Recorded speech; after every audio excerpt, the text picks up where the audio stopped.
আপনার সময় হয়তো আসবে না, চিন্তা করতে করতে সময় পার হয়ে যাবে।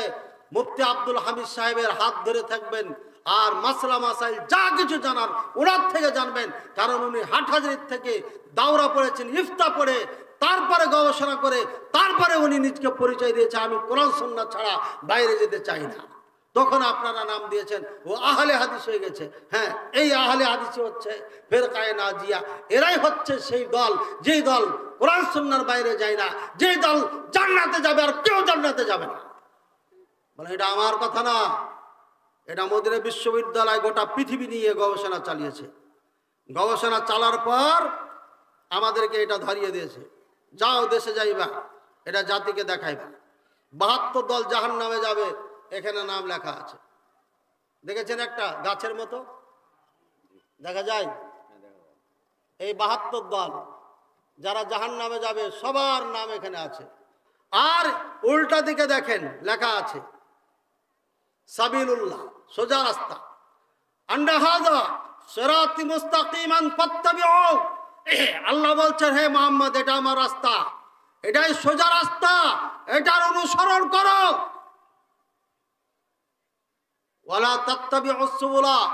আর এই যত রাস্তা আছে এগুলো বিভিন্ন রাস্তা, অগণিত রাস্তা, এটা অনুসরণ করিও না। ফাতাফাররাকা বিকুম আন সাবিলি। আমার রাস্তা থেকে আপনাকে রাস্তা চ্যুত করে দিবে, অর্থাৎ গুমরা করে দিবে। কাকে বলছে? আল্লাহ মুহাম্মদ সাল্লাল্লাহু আলাইহি ওয়াসাল্লামকে বলছেন। এবার এই আয়াত যখন রাসূলুল্লাহ সাল্লাল্লাহু আলাইহি ওয়াসাল্লাম পেয়ে গেলেন, এখানে আয়াতটা লেখা আছে, এরপরে তখন সাহাবায়ে কেরামদেরকে ডাক দিলেন, এদিকে আসো। খাত্তা খাত্তান মুস্তাকিমান। রাসূলুল্লাহ সাল্লাল্লাহু আলাইহি ওয়াসাল্লাম একটা লম্বা করে এভাবে দাগ দিলেন, সোজা করে দাগ দিলেন। দাগ দেওয়ার পরে আবার সুম্মা খাত্তা খুতুতান আন ইয়ামিনিহি, আবার ডান দিকে অনেকগুলো দাগ দিলেন, ডান দিকে এদিকে। আবার খাত্তা খুতুতান আন ইয়াসারিহি, বাম দিকে অনেক দাগ দিলেন। দিয়ে বললেন হাযা সাবিলুল্লাহ। প্রথমে যে সোজা দাগটা দিয়েছে এটা হচ্ছে আল্লাহর রাস্তা, এটাই কোরআন সুন্নাহর রাস্তা। আর ডানে বামে যে রাস্তাগুলো দিলাম হাযিহি সুবুলুশ শায়াতিন, এগুলো শয়তানের রাস্তা। এই শয়তানের রাস্তাতে আপনার যাদের নাম আছে, এদের নাম যদি পড়ি তাহলে আপনারা বলবেন আরে কি করলেন ইনি, ইনি তো সবই শেষ করে দিলেন। নাম শুনবেন, আমার দোষ না, এটা মদিনা বিশ্ববিদ্যালয় করেছে। যদি আপনাকে কৈফিয়ত চাইতে হয়, উমরার ভিসা করে মদিনা বিশ্ববিদ্যালয়ে যেয়ে বলবেন এটা আপনারা ছাপাইছেন কেন। আর যদি আমার থেকে জানতে চান তাহলে ছাতু মুড়ি নিয়ে আসা লাগবে না, ভাত খাওয়াবো আপনাকে, বসে বসে আপনাকে কিতাব খুলে খুলে দেখিয়ে দিব যে এরা যে গুমরা দল, এরা যে কোরআন সুন্নাহর ব্যাপারে নাই তার জ্বলন্ত প্রমাণ তাদের বইয়ের মধ্যে লেখা আছে। এবার দেখেন ডান দিকে লেখা আছে উশাকার, তিজানিয়া, চিস্তিয়া। চিস্তিয়া আছে আমাদের দেশে আছে। এরা হচ্ছে শয়তানের দলে, শয়তানের রাস্তার মানুষ। অহংকার গৌরব করে লাভ নাই, চিল্লাইয়া লাভ নাই। এরা মূর্খ দল, কোরআন সুন্নাহ বুঝে না, না কোরআন সুন্নাহ মানে। কোরআন সুন্নাহ মানলে পারে গান গায় নাকি স্টেজে, গান গাই। আজকে একটা গান শুনলাম, যায়ও না যায়ও না যায়ও না রে, কি যেন গানটা গেছে, ওয়াজ শুনে যায় কি যেন গান গায়, আমি পারি না, বলতে পারবো না। এরা হিন্দি গান, বাংলা গান, সিনেমা নিয়ে সবসময় পড়ে থাকে। আর ওই গানের তালে তালে গান বানিয়ে শ্রোতাকে শোনাই। এই জন্য একদম দুঃখ করে লেগেছে, সিনেমা হল বাদ কেন হলো আজকে বুঝতে পারলাম। এই হুজুররাই তো সিনেমা হল চালু করে রেখেছে, যার কারণে সিনেমা হল বাদ হয়ে গেছে। কথা তো সত্য, সিনেমা হলে যাবে কেন? এ তো হুজুরই তো ভালো ভালো পাচ্ছে। দিনদার পরেজগার মুসলমানদেরকে বোকা বানাচ্ছে এরা। আর আমাকে স্টেজে আসার আগে বলল এখনকার বক্তাদেরকে অগ্রিম 20-30 হাজার টাকা দিয়ে দিতে হয়। 20-30 হাজার টাকা দিবেন না, জুতা মারবেন, জুতা। এরা বক্তা নয়, এরা আলেম নয়, এরা হচ্ছে শয়তান। এরা ধর্মের নামে ব্যবসা শুরু করেছে। এগুলো খবরদার, এদের ওয়াজ শুনবেন না। এদের ওয়াজ শুনে চালানো উপকার হবে না, দুনিয়াও শেষ, আখিরাতও শেষ হবে। ধর্ম বিক্রি জিনিস নয়। ধর্ম যারা আল্লাহর জন্য ওয়াজ করবে, নাসিহা করবে, খরচ করে আসবে, খুশি মানে আপনারা যা পারবেন দিবেন, তবে ঠগায়েন না, ঠগায়েন না। গাড়ি ভাড়া আছে, সারা রাত জাগে, 4-5 জন বক্তার সাথে লোক থাকে, তাদেরও খরচ আছে। সারাদিন কাজ করে 700 টাকা পকেটে ভরে পুকুর পুকুর হাসেন আর চলে আসেন, আর বক্তা সারা রাত ওয়াজ করে বাড়ি যে ঘুমাইতে পারে না, আবার ক্লাস নিতে হয়, আপনি কিছু দিবেন না, এটা তো হতে পারে না। দায়ী কমে যাবে। এই জন্য তাদের কদর করতে হবে, তারা যেন চলতে পারে, তারা যেন স্বাবলম্বী হতে পারে। আমাদের টাকা হলে পারে কুকুর শিকালে খাবে না, আমাদের টাকা দিয়ে এতিম গরিব বাচ্চারা খাবে। 3টা মাদ্রাসা চালায় আলহামদুলিল্লাহ, 3টাই মাদ্রাসায় সুনাম ধন্যভাবে চলছে। মহিলা মাদ্রাসার থেকে 9 জন হাফেজা বের হয়েছে ইনশাআল্লাহ আলহামদুলিল্লাহ। তাদের বিদায় অনুষ্ঠান করার ইচ্ছা ছিল, কিন্তু পারবো কিনা এখনো জানি না, না হলে এমনি এমনি বিদায় করবো। ফেসবুকে কমপক্ষে পাবেন 9 জনকে সার্টিফিকেট ধরাই দিলাম। দাওরা পর্যন্ত রাজশাহীতে মাদ্রাসা চলমান রয়েছে, প্রায় 4 লক্ষ টাকা বেতন দিতে হচ্ছে মাসে, 3টি মাদ্রাসা মিলে। এটা আল্লাহ চালিয়ে নেয়, আমি কাউরি কাছে হাত পাতি না, কখনো কাউকে সামনাসামনি বলি না আমাকে টাকা দেন, আল্লাহ চালিয়ে নিচ্ছে। কাকে দিয়ে চালাবেন, কিভাবে চালাবেন, কাকে আল্লাহ ভালোবাসেন আল্লাহ ভালো জানে। আমার দড়িয়ে বাড়ার কোনো দরকার নাই। যাকে বলেছি ভাই টাকা দেন ওই দেয়নি, যাকে বলেছি টাকা দেন ওই দেয় নাই।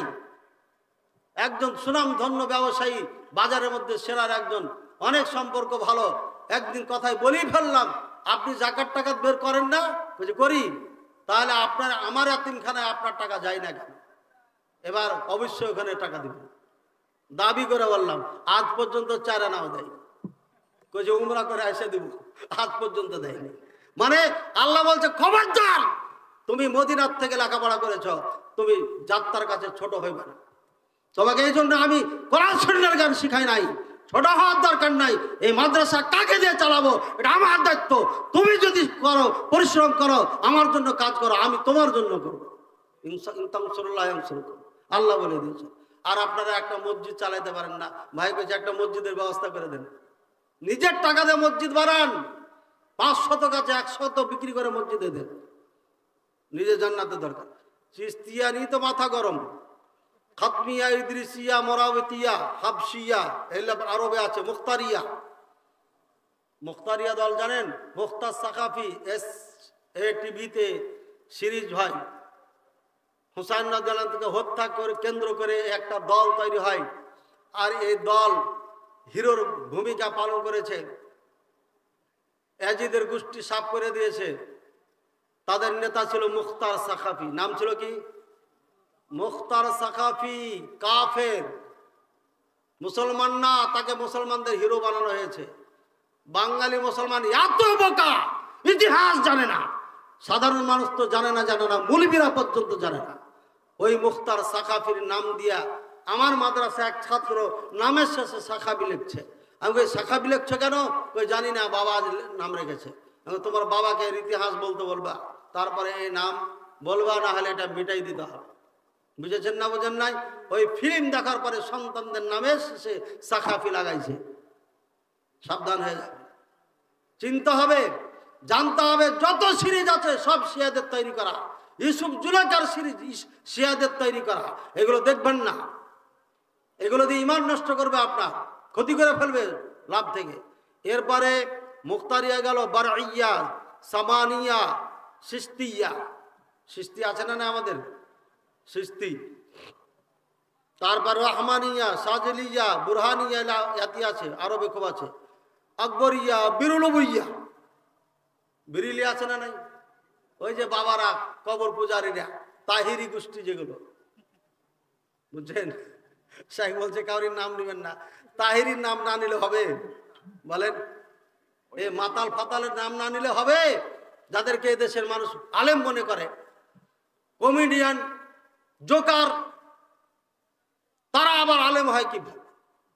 ওই যে একজন কবির বিন সামাদ জোকারি করতে করতে গলা ভালো বেলে এখন বক্তা হয়ে গেছে।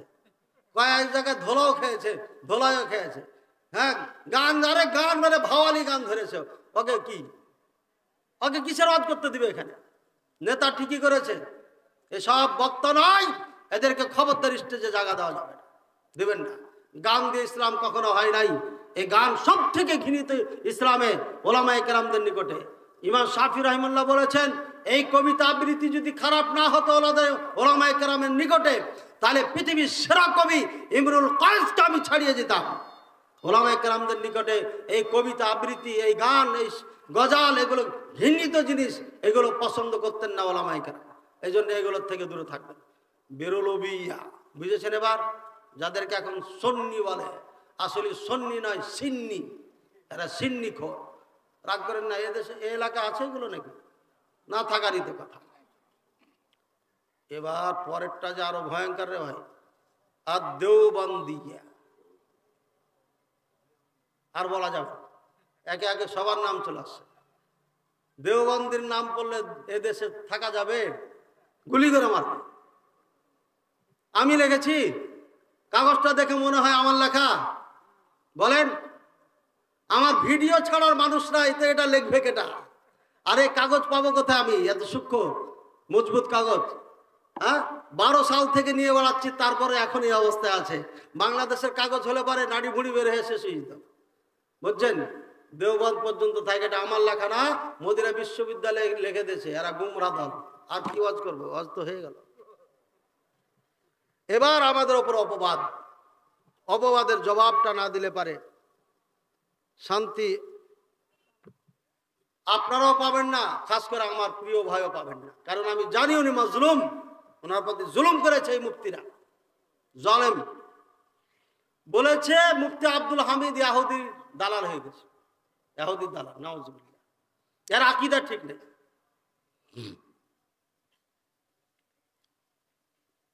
আকীদা ঠিক নেই। এরা 20 রাকাতের জায়গায় 1 রাকাত তারাবি পড়ে, এরকম অপবাদ দিয়েছিল না?